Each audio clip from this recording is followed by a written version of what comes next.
Guys, good morning. Welcome to my vlog.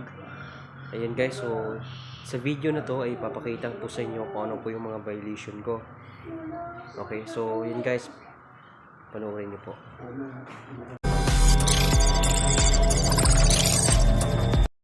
Naranasan mo na ba nagka-violation ka dahil sa unoriginal content?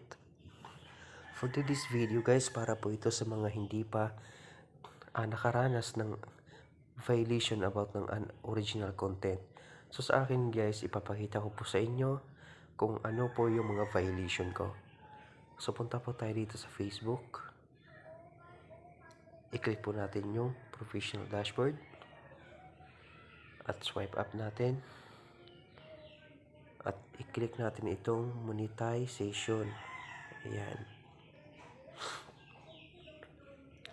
So yun guys, meron po akong tools dito na open stars, ads on reels, and in stream ads. So i-click po natin yung stream ads. So ayan guys, meron po akong earnings na $20.45.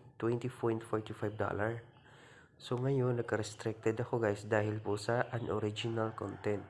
So i-click lang po natin yung policy issue. Ayan, go to policy issues. So ayun guys, nakikita nyo po.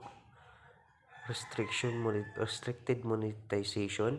Your ability to earn is limited because John Ray Dizon Gilcott isn't following our partner monetization policies and original content. Ayan guys. So ito yung mga violation ko guys. Sa in-ad stream, you can't earn money from your videos. Reels overlay ads, we've restricted your ability to earn money. Stars, you can't receive stars. And other monetization tools may not have access to additional monetization tools. So ayan guys, yan po yung mga violation ko. So ang ginawa ko guys, kung makikita nyo sa taas na may nakalagay na review requested, pagka nagiging blue yan guys, another review requested po nakalagay. So i-click nyo po lang yan para magiging review requested.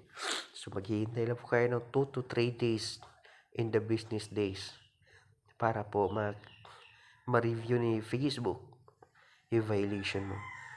So ayun guys, i-back na po natin. So sayang guys, nag-uumpisa ka na mag-earnings tapos nagkaroon ka pa ng violation. So back pa natin. Dito naman sa ads on reels guys, same lang din po. Ayan, i-click natin. Ganun pa rin. Meron tayong earnings na $1.16. Okay. So i-click natin itong go to policy issues. Same pa rin guys. Ganyan pa rin. Tapos back natin ulit. Dito naman tayo sa stars.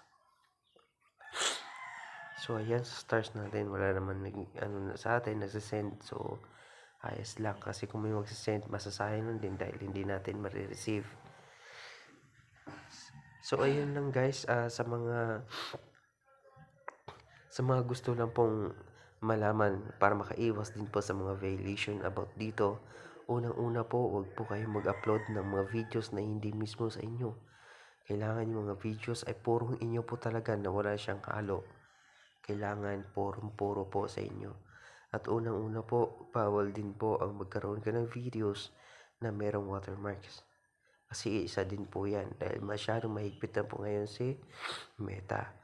So yun lang guys, itong video na to ay para naman po ito sa mga hindi pa nakakaalam about sa unoriginal content.